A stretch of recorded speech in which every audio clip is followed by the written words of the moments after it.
The pen touched the paper at 2:47 on a Tuesday afternoon, and the sound it made was almost nothing. Just the soft drag of ink across the last page of a 17-year marriage, in a room that had been specifically chosen for its effect. 14,000 square feet of polished concrete and curated light. Vehicles worth more than most people's annual salary, sitting on raised platforms under directed halogen beams. The air carrying the faint and deliberate fragrance of leather and something chemical that had been engineered to suggest cedar without ever touching a tree. Apex Automotive. The showroom his wife had been attending for 8 months. The room she had selected for this day because it was, to her, the clearest available portrait of the life she believed she deserved, and the clearest available contrast to the life she was leaving behind. The round table where they sat had been positioned near the east windows so that the afternoon light would fall correctly, not by accident. Simone had asked Elton, the showroom's general manager, a man who had built a small career out of making wealthy people feel like they were his personal priority, for a specific table placement. He had obliged without hesitation. Leon sat across from her. He signed where the signature tabs directed him to sign.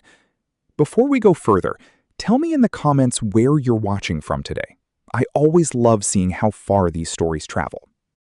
And if you enjoy powerful, emotional stories filled with betrayal, secrets, and unforgettable revenge, don't forget to subscribe to Plight Stories, because this story, it only gets crazier from here.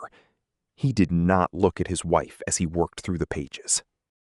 He looked at the document, then at the pen, then briefly at Roy, his attorney, a quiet man in the same charcoal blazer he had worn to every meeting in 6 months, whose face was arranged in the practiced neutrality of a man who understands that his function in a room like this is to witness, not to feel. When the last page was done, Leon capped the pen. He tapped the stack of papers gently on the table to align the edges. He slid the package across to Sandra, Simone's attorney, charcoal blazer of her own, reading glasses pushed to her forehead, who collected the documents with the efficient precision of a woman for whom this specific transaction had long since ceased to carry emotional weather.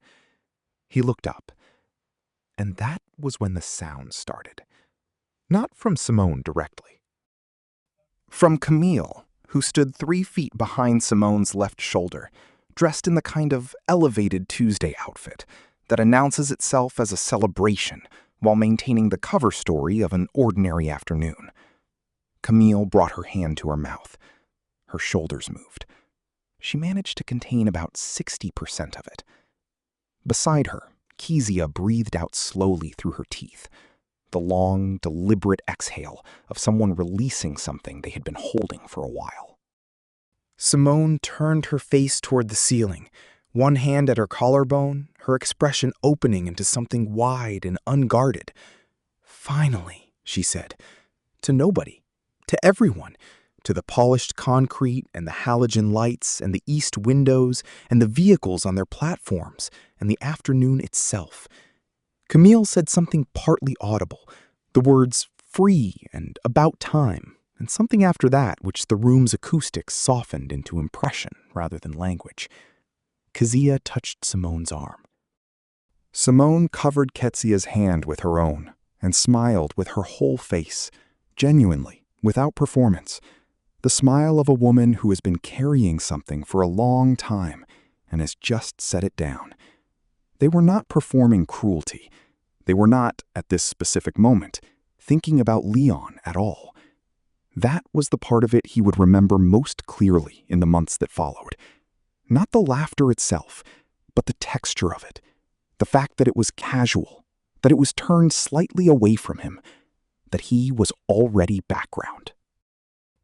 Already furniture in a room he had spent 17 years helping to build. Leon stood. He put on his jacket. The old canvas field jacket with the scuffed elbow patches, the one she had asked him to replace on at least 6 separate occasions. The one he had kept because it still functioned, and he was not a man who discarded functioning things. Elton, standing by the rear window in his fitted dark suit, found something interesting to examine in the middle distance. Leon buttoned the jacket. He looked at Simone. She was still in the residue of the smile, her attention on Camille, her hand still over Kezia's. "Simone." She turned. The smile softened slightly, shifting into something more careful. He said, "Take care of yourself." She looked at him for a moment, searching for something in his face the way people search for evidence of damage, for the crack that would tell her the moment had landed. She did not find it. His expression was quiet and complete, and gave her nothing to map. She started to say his name. He said, "You're going to be fine." And then he turned and walked toward the door. 4 steps before the exit, he stopped. He turned back. Not toward Simone, not toward her friends or Roy or Sandra or Elton. He turned back toward the room, and he looked at it, the whole of it, with the specific, unhurried attention of a man looking at something he already knows completely. The polished concrete, the east windows with the afternoon gold coming through, the vehicles catching the light and dispersing it in long, clean reflections. The air, with its careful fragrance, the ceiling height, the quality of the silence underneath the moment. He looked at it the way a man looks at something that is his. Then he walked out. There are people who understand that the fullness of another person will always exceed what can be seen of them from any one angle, and that what is visible is rarely the whole architecture. These people tend to make fewer catastrophic mistakes in their intimate lives. Simone was not incapable of this understanding. She was, in fact, a perceptive woman, socially acute, fast at reading rooms, accurate in her assessments of most people she encountered. She had built considerable confidence in her own judgment on the basis of a long record of being right about people. She was simply not right about Leon, not because he had manufactured a false version of himself, because she had, over a gradual and almost imperceptible process that felt like clarity but was actually a narrowing, decided what he was and stopped looking. They had met in the early years of his logistics consulting practice. She was in marketing. He was working from a rented desk in a shared workspace, carrying everything he needed in a single laptop bag on one shoulder, operating with the focused efficiency of a man who had never confused being busy with being productive. He was not immediately impressive in the ways she had previously measured impressiveness. No flash, no volume, no practiced performance of success. He was quiet and direct, and when he spoke, said the thing he meant without decorating it. She had found this unusual enough at 29 to be interesting. Their early years were genuinely good. He was steady in a way she hadn't encountered before, not exciting in the conventional sense that she had previously associated with vitality, but reliable in the specific and underrated sense of a person who does exactly what they say, remembers exactly what you told them, and shows up on the right days without prompting. He paid full attention. He made decisions without theater. He was not afraid of permanence, which in her experience made him unusual enough to be worth staying with. She had loved him cleanly for the first several years of their marriage. The complication arrived the way it almost always does in long relationships, not as a specific event, but as the slow accumulation of comparisons made against an external standard that had never been agreed to. Camille's husband was promoted to regional director. Kezia's partner bought a second property. The people in Simone's social orbit began incrementally to occupy more visible spaces, larger homes, higher profile positions, a way of wearing their prosperity that was public and unmissable. And Simone began to measure Leon's life against those measurements. First occasionally, then habitually, then with a thoroughness that left very little room for the alternative reading. He had moved out of the shared workspace and into a proper office suite 3 years into their marriage. His consulting practice was growing. But it grew quietly, the way things grow when the person tending them doesn't need anyone to watch. He had no social media presence for his business. His company had no public brand beyond a clean, spare website that said very little and said it without enthusiasm.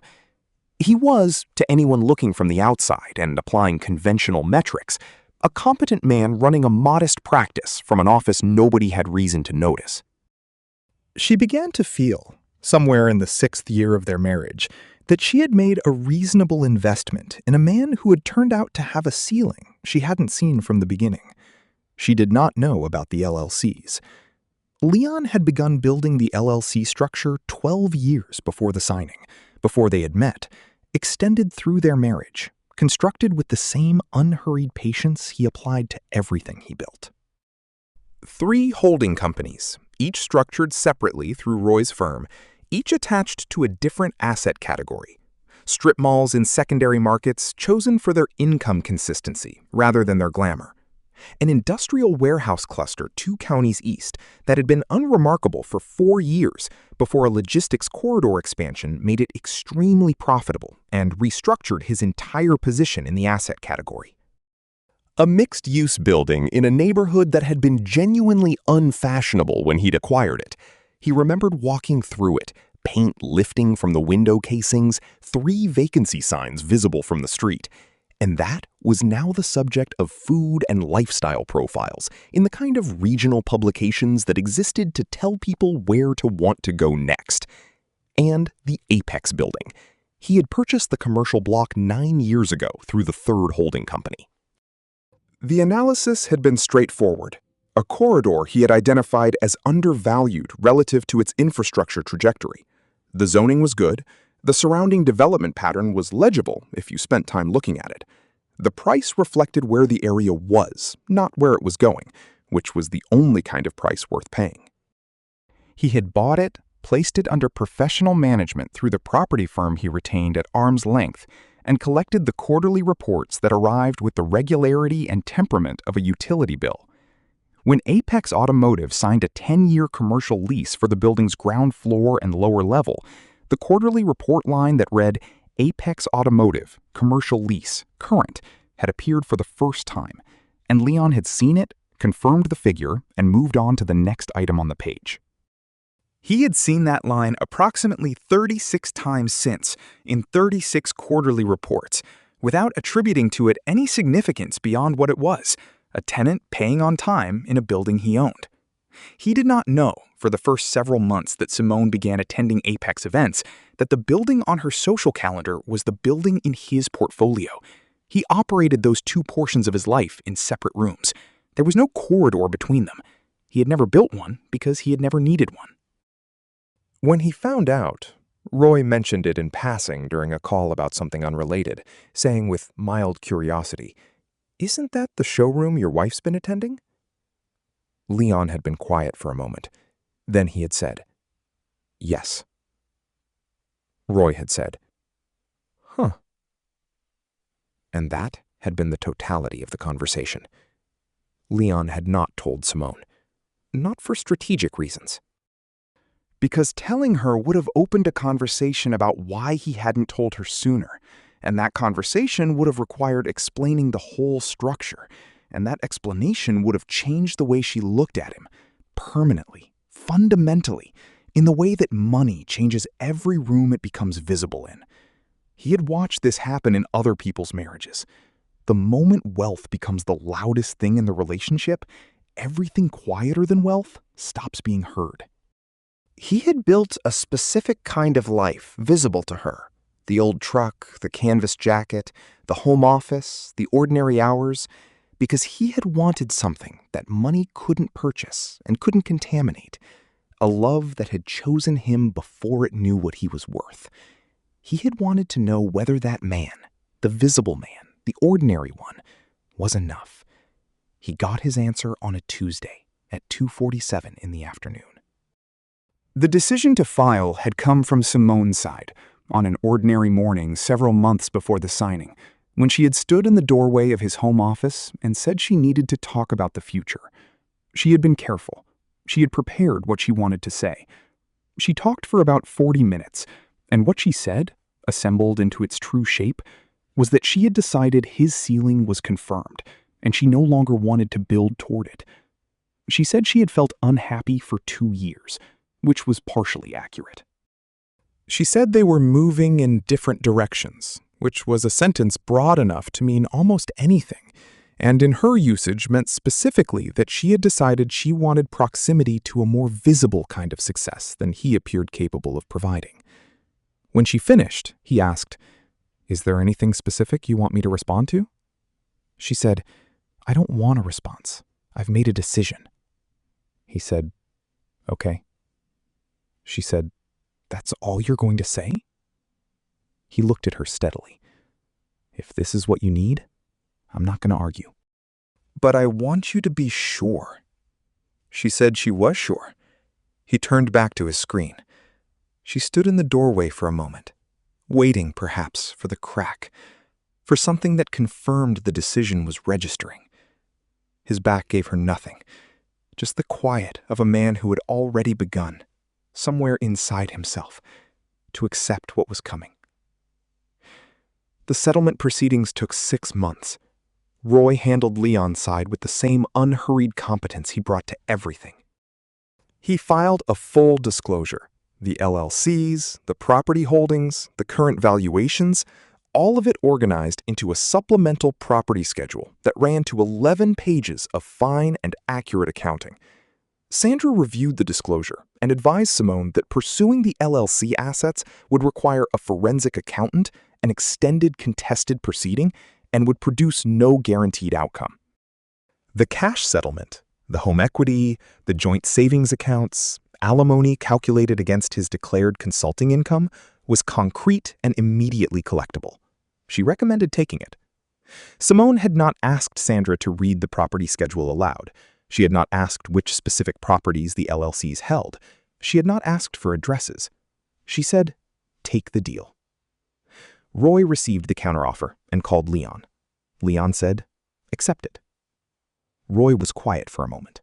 Then he said, carefully, "Leon, you understand what she's walking away from?" Leon said, "Yes." Another pause. Roy said, "Okay." 12 days before the divorce signing, Leon was in the parking lot of a hardware store when his phone received a confirmation email. The commercial sale of the Apex building block to a residential developer had been finalized. The developer had activated Section 14B of all ground floor leases, the early termination provision requiring 60 days written notice and a contractual penalty payment. The formal notification letters would go out to all commercial tenants within 72 hours. Leon read the email. He approved the attached transfer confirmation from his phone. He put the phone in his pocket and went inside to buy weather stripping. He did not think about the timing. He had been in the process of selling that block for 18 months, and the deal had reached its natural conclusion, and the timing was what it was. He was not a man who looked for significance in coincidence. The building was a business decision. The divorce was a personal one. They occupied different rooms. The notification letters went out on a Thursday. The signing was on the following Tuesday. On the Saturday morning after the signing, Simone was at brunch with Camille and Kezia. She had the particular looseness of a person who has concluded something long pending. Not euphoric, but relieved in the specific way of someone who has finished a difficult conversation and no longer has to prepare for it. Camille ordered something with champagne in it and called it celebratory, and Simone didn't object. They talked about the apartment Simone was moving into, the aesthetic she was planning, the timeline, the next chapters. Camille was, as always, an amplifier. She took whatever Simone offered and returned it at a higher frequency, and Simone found this useful today. Kezia was quieter. She was often quieter than Camille, but today she was quieter than herself, and twice she started sentences she didn't finish. On the drive home, she said, "What do you know about his business stuff, the LLCs?" Simone said. Sandra looked at it. She said it wasn't worth chasing. Kezia said, "Right." She looked at the passenger window. "I just wonder sometimes." Simone said, "Wonder what?" Kezia said, "Nothing. I don't know. He always seemed like a man who knew something nobody was asking about." Simone did not respond to this. Leon was in his garage on the Saturday of the Prestige weekend at a little after 2 in the afternoon. He was replacing the brake pads on the old truck, a job he had been working his way toward for 2 weeks, having noticed the wear pattern during a routine check. He had the garage doors open. An instrumental station was playing at a volume low enough to think alongside. He worked with the precise, unhurried attention he brought to physical tasks, the specific quality of engagement that comes from a job that demands accuracy and rewards patience. Roy called at 3:12 p.m. Leon wiped his hands on the shop rag and picked up. Roy said, "The Prestige weekend is today. She was there." Leon said nothing. "They made the announcement mid-event, 17 days to vacate." Someone in the room pulled the property records on their phone. Silence. She saw the LLC name. The garage was quiet, except for the radio and the ambient sound of a Saturday afternoon in a residential neighborhood. Somewhere down the street, a lawnmower. A dog, briefly. Leon said, "Is the transfer finalized?" Roy said, "Last Wednesday. Everything's complete." Leon said, "Okay." "Thanks, Roy." He set the phone on the workbench. He looked at the brake pad in his hand. He set it down, picked it up, fitted it into position, tightened the caliper bolt to spec. He finished the job. In the showroom, at 2:43 that Saturday, the music had dropped. The Prestige Weekend was Apex Automotive's signature annual event. 2 days, 212 invited guests across the run, the highest value inventory the dealership had ever assembled, an ambient production that reflected 4 months of meticulous planning by a general manager who understood better than most that atmosphere was the actual product being sold. Elton had a genuine gift for this. He understood how rooms should feel and how to engineer that feeling without its architecture becoming visible. He had received the notification letter 5 weeks earlier. He had spent 3 of those 5 weeks believing the situation could be reversed. Appeals to the developer, calls to legal contacts, conversations with the dealership's regional ownership about alternative locations and emergency lease negotiations. None of it had produced resolution. The sale was complete, and the new owner had a development timeline, and the two facts together formed a wall that no amount of networking could move. The Prestige weekend invitations had already gone out before the letter arrived. 212 people, his most important event. He had considered canceling it and decided against cancellation because canceling it would require explaining why, and explaining why would require having a conversation he was not yet prepared to have publicly. He would have it today instead. At 2:23, the front entrance opened, and 2 people who were not on the guest list walked in without drama. A man in a dark blazer carrying a leather portfolio, a woman with a laptop bag. They asked for Elton by name. Preston, the floor director, found him. The 3 of them moved to the glass-walled office at the back of the showroom floor, and the door closed. The event continued around the perimeter of that closed door. At 2:41, Elton came out. He did not move immediately toward the floor. He stood outside the office door for a specific moment, no longer than 4 seconds, but a moment that had a particular quality, the quality of a man organizing himself from the inside before he is required to perform competence from the outside. And he looked across the showroom at the guests and the vehicles and the afternoon light coming through the east windows. The same windows that had been there on the Tuesday 3 weeks ago, when a woman in a cream blazer had laughed and a man in a canvas jacket had looked at this room before he walked out of it. Elton walked to the sound system station. He didn't turn the music off. He reduced it. The kind of reduction that makes a room register a change in register without knowing exactly what changed. Heads turned. Conversations stalled. He walked to the center of the showroom floor. He stood for a moment, not awkwardly, but with the deliberate stillness of someone who understands that what he's about to say requires a room that is ready to receive it. He said, "Apex Automotive would be closing this location." 17 days. All client relationships, warranties, and service commitments would transfer seamlessly to regional locations. He thanked everyone for 4 years of patronage. He said it plainly, with the specific grace of a professional who respects his audience enough not to soften the news into shapelessness. Then he stood there. The room was quiet in the way that rooms are quiet after an announcement that doesn't quite fit the occasion it has interrupted. A luxury event does not naturally accommodate this type of information. There was a friction between the champagne and the 17 days that no one had yet resolved. Someone near the back said, "What happened to the building?" Elton said, "The building was sold. We lease the space.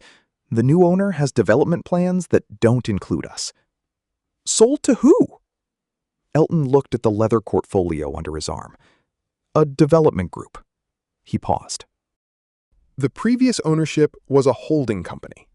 He did not say more than that because he had only found out the full detail himself 40 minutes ago, when he'd held the transfer documents in his hands and read the originating LLC name, and on instinct, typed it into a property database on his desktop, and seen the registered agent information, and seen the managing member's name, and sat for a long moment in his office chair with his hands flat on his desk, reconstructing a Tuesday afternoon in a very new light. But the room had phones. The room had 12 people who were, in one capacity or another, professionally adjacent to commercial real estate, and they had spent the last 3 weeks hearing fragments of the story from Elton's staff, and 2 of them had already begun searching. It was a man near the east window, someone Simone had been introduced to at a previous event but didn't know well, who found the full record first. He looked at it. He looked up from his phone. His gaze moved across the room and found Simone, who was standing at the far end of the bar with Camille, mid-sentence, her champagne glass partially raised. He said nothing. He looked at his phone. He looked at her again. Something in the quality of the look made Camille stop talking. Simone followed Camille's eyes. The man near the east window held his phone at his side. When Simone crossed the floor toward him, 12 steps, the heels of her shoes precise on the concrete, he looked at the phone and at her, and he turned it around and held it out. She took it. The screen showed a commercial property database. The LLC name was at the top. Below it, the registered agent's information. Below that, a section labeled Managing Member. One name. She read it twice. Her husband's name. The man who had sat at the round table near these windows. The man she had watched sign the last page of their marriage, with the same unhurried attention he brought to everything. The man in the canvas jacket who had looked at this room before he walked out of it, who had looked at it with the full, complete attention of a man looking at something that belongs to him. Because it did. Because it had, for 9 years before today, and she had been standing in it for 8 months, ordering cappuccinos in the client lounge and attending showcase evenings and posting photographs in the afternoon light that came through his windows. And she had signed his name off her life, in his building, in his light, on his floor. She looked at the room, the polished concrete, the vehicles on their platforms, the east windows, the round table near the glass. The quality of the afternoon coming through, which she had found so beautiful, which she had chosen deliberately, which had been here waiting for her because it had always been his. She set the phone down on the nearest surface. She walked toward the exit. Camille said her name. She did not stop. Her pace was even, unhurried, controlled in the specific way of a person managing the distance between where they are and where they can safely fall apart. Kezia moved to follow. Camille caught her arm. Let her go. Camille's face had a quality that was not often visible on it, something stripped of its usual performance, something simply watching. Simone sat in her car in the parking lot for 11 minutes.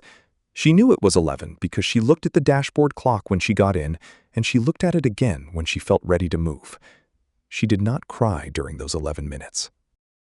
She sat very still in the specific way that she had watched Leon sit still for 17 years, and had interpreted as the absence of something, as emptiness or emotional flatness, when it was, she understood now, the presence of something she had simply never learned the name for.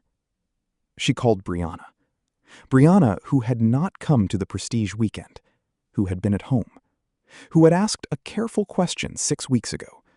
Do you know what's in the LLCs? And had been given a dismissive answer and had not asked again.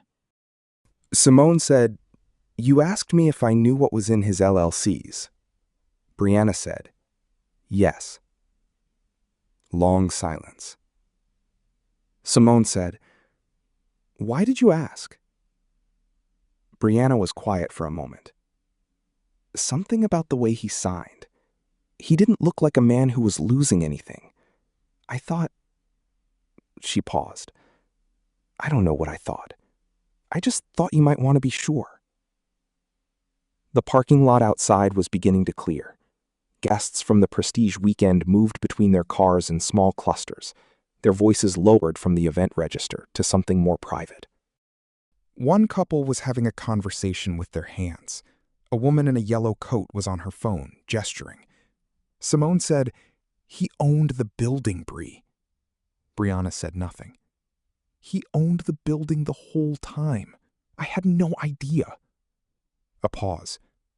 "I chose that room. I thought I was choosing something that represented..." She stopped. Brianna said, "What?" Simone said, "Everything he wasn't." The line held that sentence. Brianna said quietly, "I'm sorry." Sandra walked Simone through the disclosure again on the following Monday.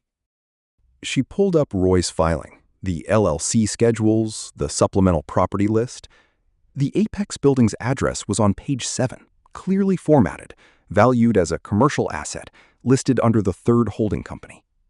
Sandra said, "It was fully disclosed."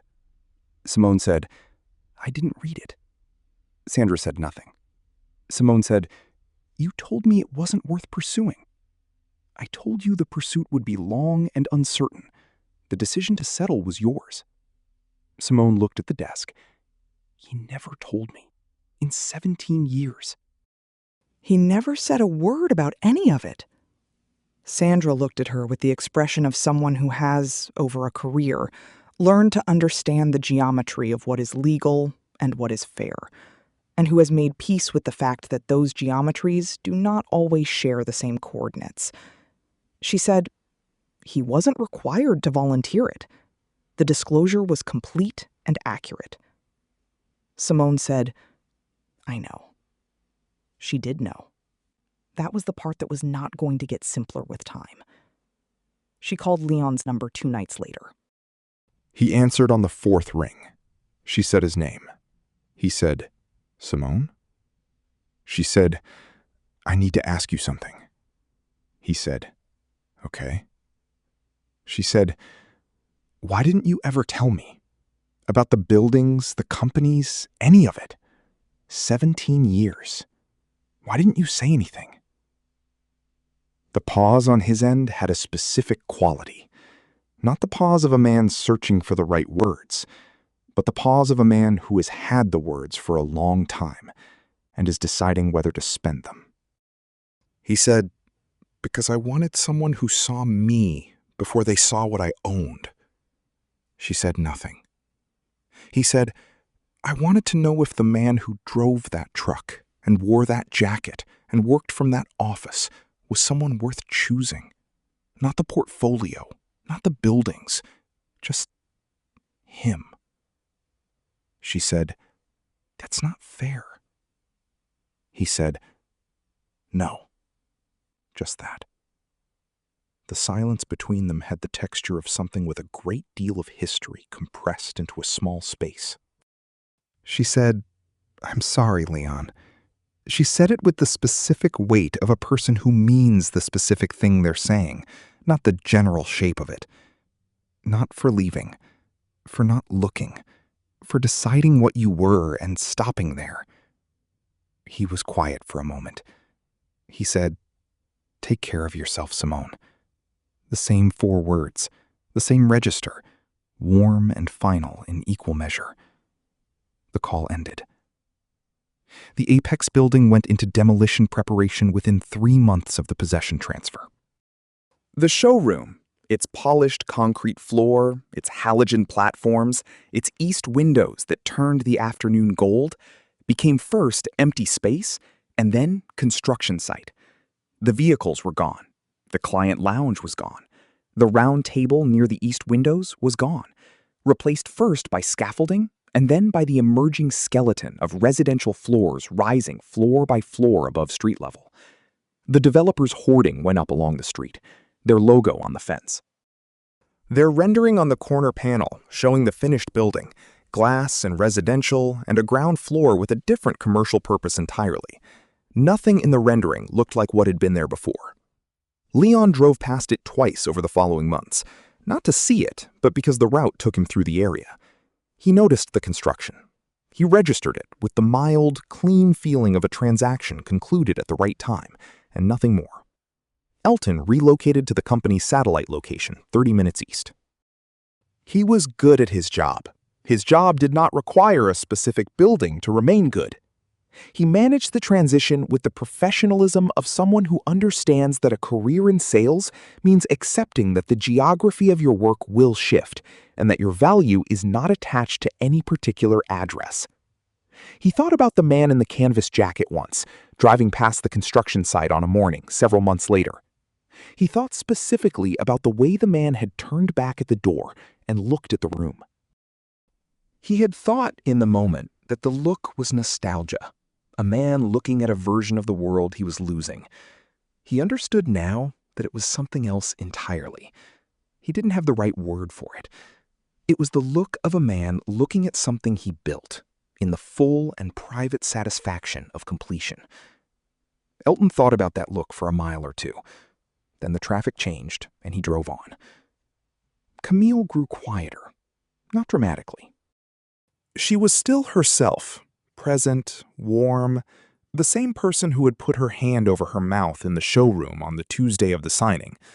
But the specific frequency of her public performance dropped in the months that followed, the way a radio station's signal drops when you drive past its optimum range. She had built her sense of social confidence on the bedrock assumption that visible equaled real, and the Prestige weekend had introduced a small, permanent fracture into that assumption. She didn't become a different person. She became a slightly more careful one, which is the only worthwhile direction to become different in. Simone's life was structurally intact. The settlement was real. The apartment was real. The new chapter she had been building was proceeding as planned. But there is a difference between structure and foundation, and she had learned it in the specific, irreversible way that you only learn things that arrive too late to be redirected.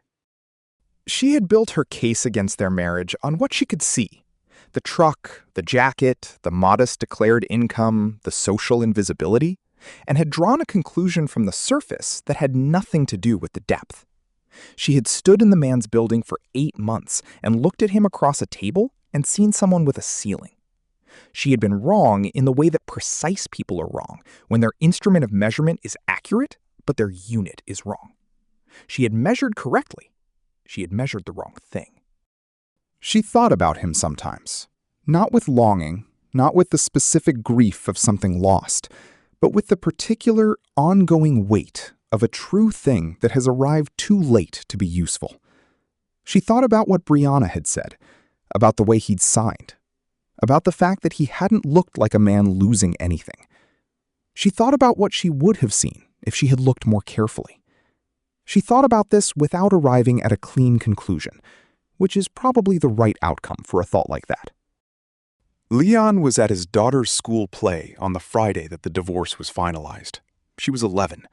She played a minor role in the second act, 3 lines, delivered with the absolute and unself-conscious commitment of a child who hasn't yet been taught that full investment should be embarrassed about itself. He sat in the 3rd row, with a coffee from the vending machine in the hallway outside the auditorium, in a seat with a clear sightline to the stage, because he had arrived early enough to choose it. He watched the whole thing. Not the way people watch events they've been obligated to attend, with the divided, slightly martyred attention of someone counting the remaining acts. The way he watched everything, which was completely.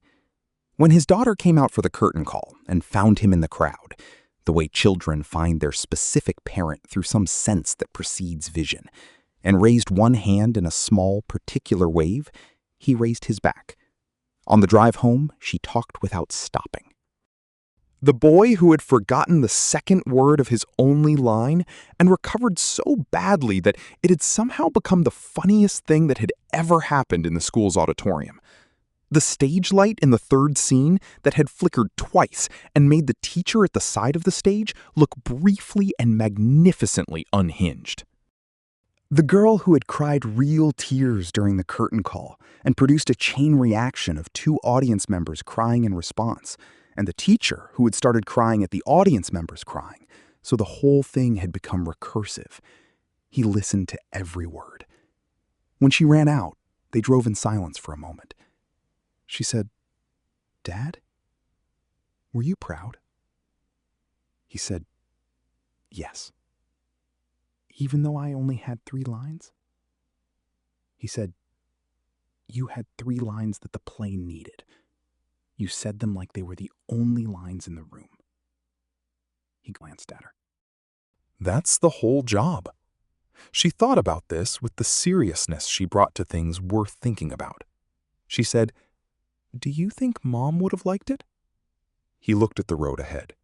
He was quiet for a moment. He said, "Yes, she would have liked it." She nodded. She looked out the window.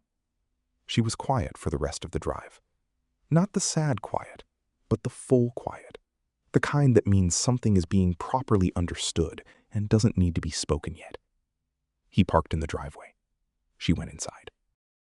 He sat in the truck for a moment, with the engine off. The old truck. The canvas jacket folded on the back seat. The reading glasses in the cup holder. The quiet driveway of the home he'd paid off in the 4th year of his marriage. In the neighborhood he'd always liked. At the end of an ordinary Friday. He was, in every visible respect, the same man he had always been. This was not in spite of everything that had happened. It was the point of everything he had always known. That a life built without announcement is still built.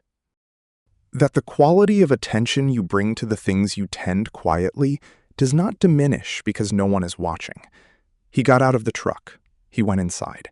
He was simply undeniable. The question isn't whether he should have told her sooner. The question is, what do you do when you spend 17 years trying to be chosen for exactly who you are, and the person choosing never looked past the surface to find out what that was? He didn't engineer any of this. He didn't set a trap. The building sale was already in motion before she filed, before the signing, before the laughter. He simply stopped intervening to protect her proximity to consequences she'd already set in motion herself. There is a difference between a man who builds a trap and a man who leaves a door open. He left it open. She walked through. The question I want you to sit with, long after this story has stopped playing, is this. Was what he did patience, or was it something colder than patience has ever looked from the outside?